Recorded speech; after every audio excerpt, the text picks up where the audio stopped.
Overtime School of Wrestling, Psychological Skills Training, Imagery, by Coach Shannon, as a part of the Overtime Sports Enhancement Seminars from the Overtime School of Wrestling in Naperville, Illinois, USA.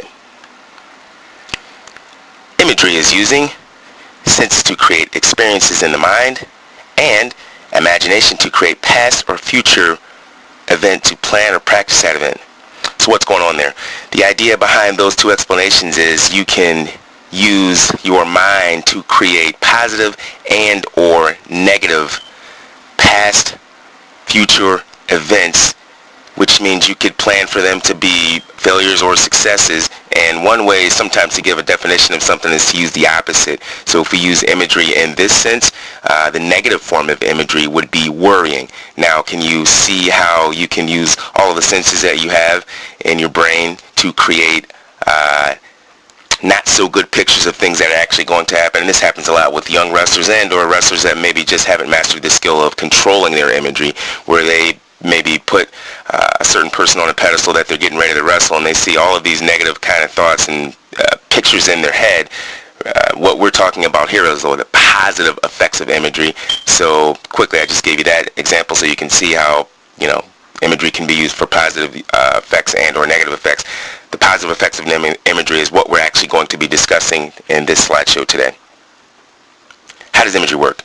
Your brain controls everything. As you can see in that picture, that's an image of your brain, and it's depicting all of the different senses that you use to create thoughts, actions, plans, you name it. You can basically use your mind to create whatever you want to, and as you'll see, the more vivid and the more involved you get your senses to be in your imagery, in the use of imagery, the more real it feels. In other words, your brain can't tell if you're actually doing something physically and or mentally. In other words, psychologically, when you do things, your brain doesn't necessarily know if you're actually going through the skills in your mind and or doing them. So this is why imagery becomes increasingly important, because if you can do something in your mind over and over and over again, now keep in mind it can be positive or negative. If you can do it in your mind over and over and over again, it has a super duper effect on how you're going to perform that event going forward.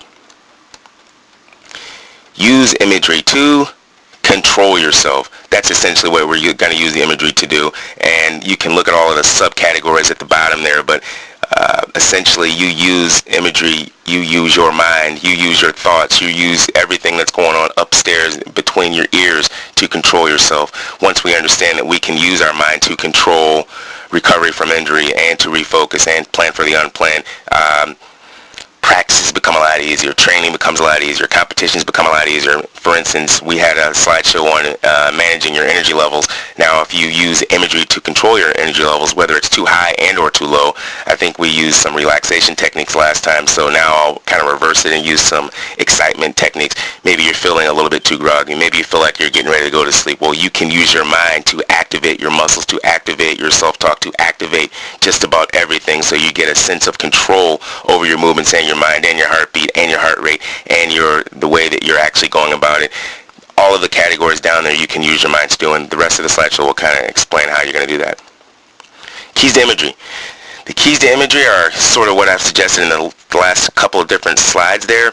You need to use, or you don't have to, you need to. I think it's important to get all of your senses involved. Sometimes you can't get all of your senses involved, but the more senses that you can get involved, the more vivid the actual imagery is and or the pictures in your mind or what you're saying to yourself. And when you combine the vividness with using most of your senses, now you are able to control, if you're taking control of those particular categories that I just suggested there. When you do take control of it, now you can control your emotions. On the flip side of it, if you're using all of your senses and it is real vivid, like worrying, and that imagery may actually control you, and that may actually control your emotions. So I guess what I want to point out there is, either way, positive or negative, imagery is going to involve all of those categories on that page, and we need to control the imagery so that we can get positive performances and positive effects of imagery.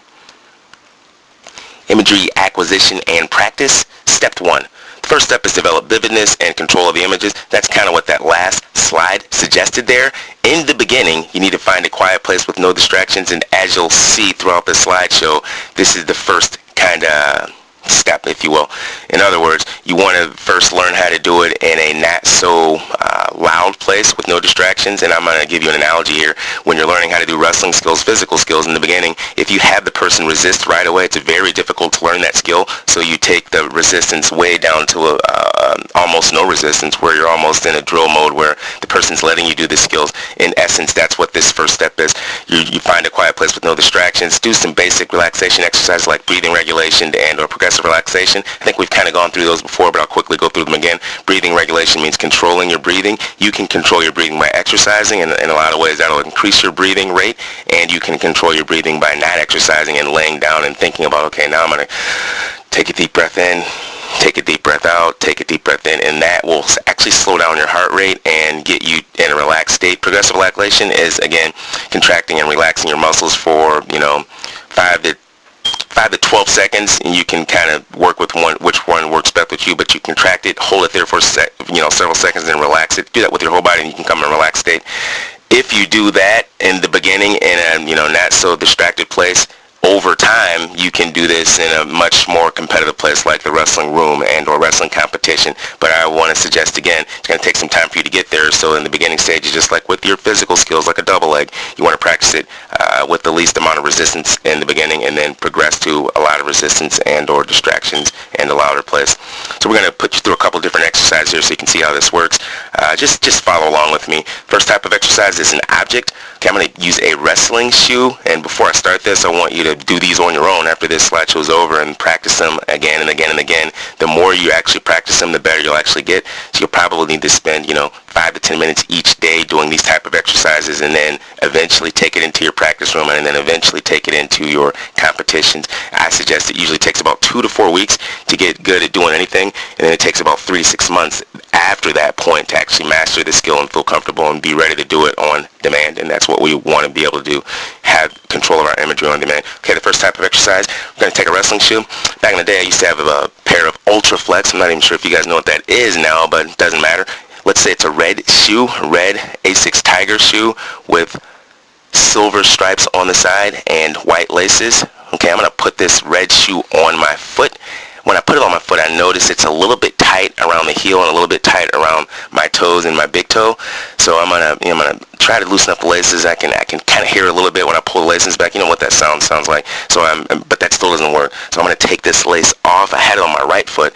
Now, as I'm taking it off, I'm gonna use my mind to control the color. It was red. Now I'm gonna change it to a blue Ultra Flex shoe. Now the colors on the side of the A6 are still gonna stay the same, except now I'm gonna change the laces to black, and I'm gonna change the shoe order. In other words, it was a right foot, now it's going to be a left foot. This time when I put it on, this thing fits like a glove. And you know what that sensation of a nicely fitting shoe feels like? Imagine what that is. Now when I tighten up the laces, I kind of move my ankle around a little bit, and I've kind of torqued my ankles a little bit, so when I move it, I can kind of hear it popping a little bit. So that's just an example of me putting you through imagery of 2 different types of wrestling shoes, and I tried to use a bunch of different senses. I tried to use the sense of sound, I tried to use the sense of seeing, I tried to use the sense of hearing, and the feeling. And again, the more senses you actually can get involved, the actual better. So if you can use all of your senses and you can practice this over and over again, that was like, 2 or 3 minutes, you can get as elaborate as you want. For instance, you can go through that whole progression of putting on everything that it would take for you to be in the practice room, and then start your practice, and then go through a whole practice session in your mind. Okay, the second type of exercise, and we'll jump right to that, which is a room. I'm going to give you 2 examples here. I'm in a room right now. It's an office, essentially, so I'm just going to describe that, and then I'm going to change the room for you. So I'm sitting here looking at a computer screen with slides. As I look up, I can see a TV. As I look to the left, I can see another monitor, which is a computer. As I look further to the left, there's another monitor over there with a tower. I can hear that sound of the tower. You know what a computer tower sounds like? That's where the central processing unit is and all the stuff that makes the computer work. It's kind of like a air conditioning sound. I'm going to turn that volume up so it's the loudest thing I hear right now. I can barely hear myself talking. I'm going to turn the volume down again so I can finish doing this slideshow. If I look right here right now, TV's actually not on, but I can quickly turn on. And because I'm doing a slideshow, I'm going to keep the volume very low. As I turn the channels, I'm picking up a remote control. As I turn the channels, I'm turning it to ESPN, and the actual Australian Open is on right now. I'm turning ESPN 2. They're talking about the games. I'm turning ESPN to Deportes. They're actually speaking in Spanish. Can't really understand Spanish, so I'm not sure what's going on there, but it looks like they're playing football or football, which is soccer. That's example number one. Hopefully you were able to follow everything there. I tried to make it as vivid as I possibly could with sound again, with vision, and with hearing. It was actually, when I was on that Spanish channel, it was actually a Spanish-speaking person, but I couldn't understand it. All right, so let's flip it to a wrestling room now. Most people will be familiar with this. As I walk into my wrestling room, I can hear the sound of the heat, and it's pretty warm there. It's about 85 or 90 degrees, and I'm like, man, it's really hot in here. What's going on? We haven't even started practice yet. I'm kind of sitting down talking to my friends, getting ready, and then the next thing you know, the coach comes in. Coach starts talking about what we're going to do today, and we're kind of listening to him, and he scolds somebody in the background for talking while he's talking, and everyone kind of giggles a little bit, and then everyone kind of gets in line. Okay, that's it. Just a little brief example there again of the temperature of the room. So I felt hot. The way the person in the back was talking and the way that the coach was talking and how we were talking with each other. So I tried to use 3 or 4 senses there. Now again, you need to make these more elaborate. I just gave you a couple examples, and if you could follow anything in your mind while I was doing this, you have control over your imagery. If not, it just will take a little bit more practice. Again, I think everyone uses imagery all the time. It's just a matter of how much we can control it. Imagery, acquisition, and practice. Step 2.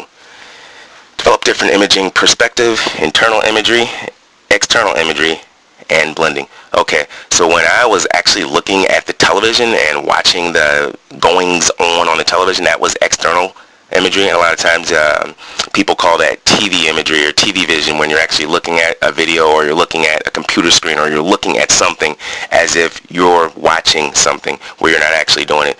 Flip side of it, internal imagery, when I did the shoe exercise of putting on the shoe and taking it off and putting it on the other foot and then being inside the wrestling room and listening to the people, that's actual internal imagery because you're actually experiencing everything as it's going on almost at that moment, where external imagery would be you watching something and then you could review it and it could go over again. Internal imagery, you can actually review it too, and when you blend those two, and this is what I would do with my athletes when I was a coach at the United States Olympic Education Center. Actually, I worked for USA Wrestling for 8 years, so this was a part of my job description. Essentially, we would go through external imagery and internal imagery at the same time. How do you do that? When you're watching video with your athletes, you fast forward and you pull it back, and you fast forward and you pull it back, and you're going through skill execution, skill technique, and skill corrections.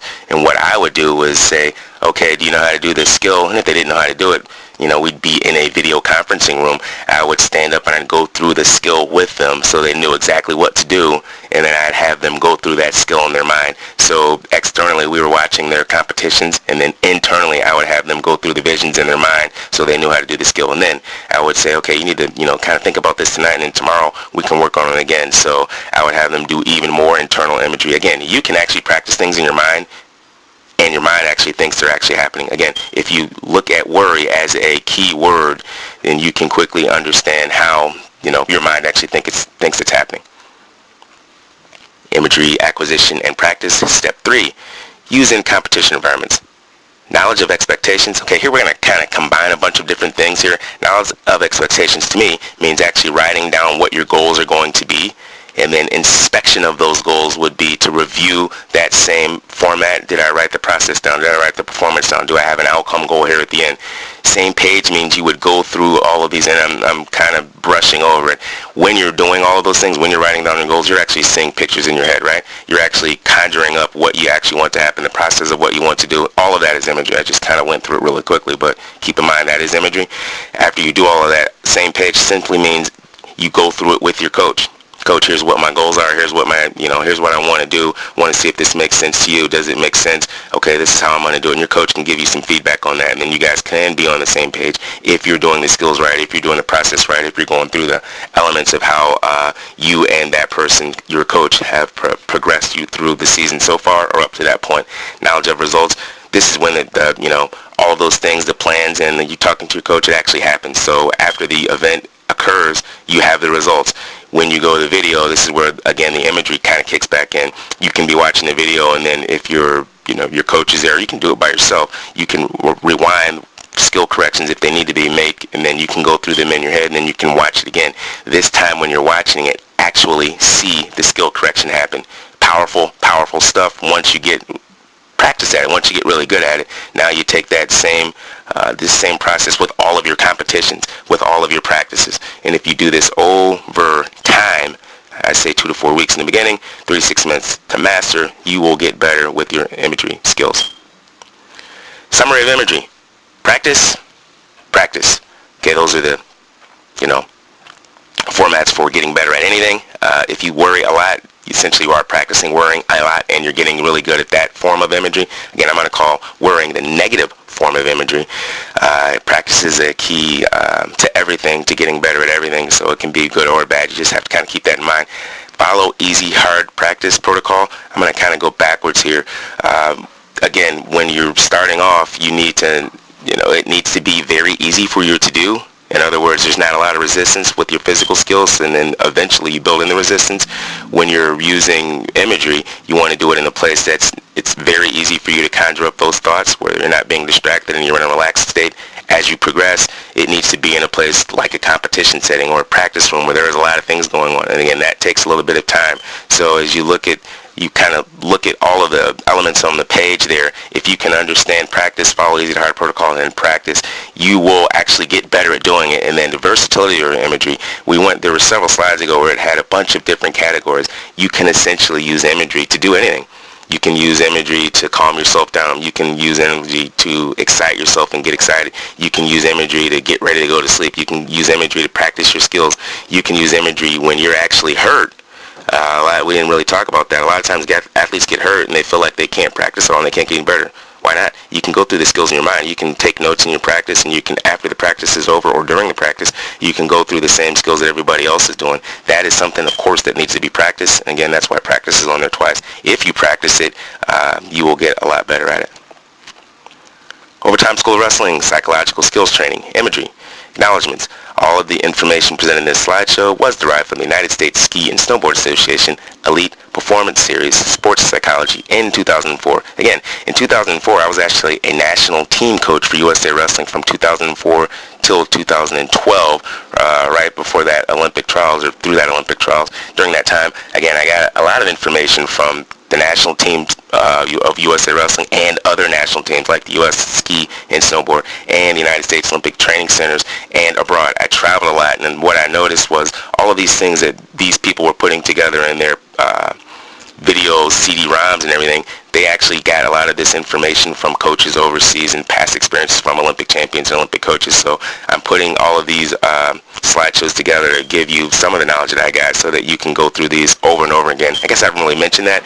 To get better at anything, I think it may make sense to watch this several times, 2, 3, 4, 5, 6, 7, 8, 9, 10. If you do that, you will at least understand what's going on in these slideshows, and you'll have a very good grasp and memory recall. So when you want to put the imagery to use, you can do it on